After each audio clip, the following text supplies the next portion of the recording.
Après le passage à Muzdalifa, la nuit du 10 de Dhul Hijjah, à Mina, pour le lancer des pierres al-Jamarat al-Aqaba, le sacrifice du mouton et la coupe des cheveux ou le rasage du crâne, le pèlerin se rend maintenant à Masjid al-Haram pour y accomplir Tawaf al-Ifada, c'est-à-dire les tours rituels autour de la Kaaba.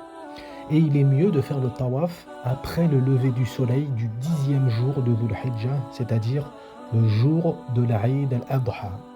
Maintenant, comment accomplir ce pilier important? On débute à la pierre noire, Hajar al-Aswad, qui se trouve dans un angle à côté de la porte de la Kaaba. Ou alors dans son alignement si on est loin de la Kaaba, repéré sur place avec des lumières vertes et l'indication Tawaf Start.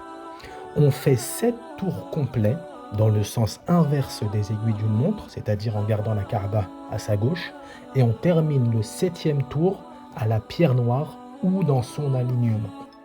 La pierre noire, elle existe depuis l'époque du prophète Ibrahim alayhi salatu wassalam, qui cherchait un point distinctif pour commencer le tawaf à son époque.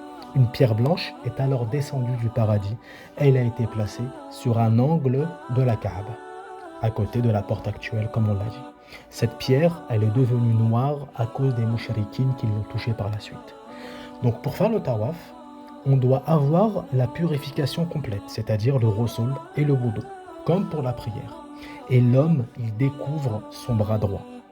On couvre aussi les zones de pudeur, bien évidemment. Pour les hommes, c'est la partie comprise entre le nombril et les genoux dans l'école de l'imam Shafi'i. Et pour les femmes, c'est tout le corps, sauf le visage et les mains.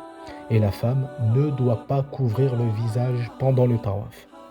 Lorsqu'on termine le tawaf, qu'est-ce qu'on fait?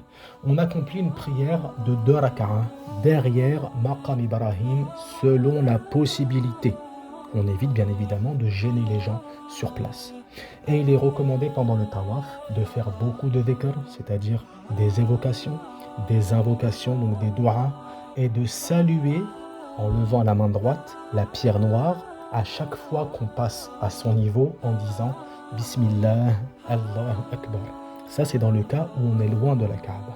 Si on est proche de la Kaaba et qu'on a la possibilité, encore une fois, sans gêner les gens, on embrasse la pierre noire à chaque tour.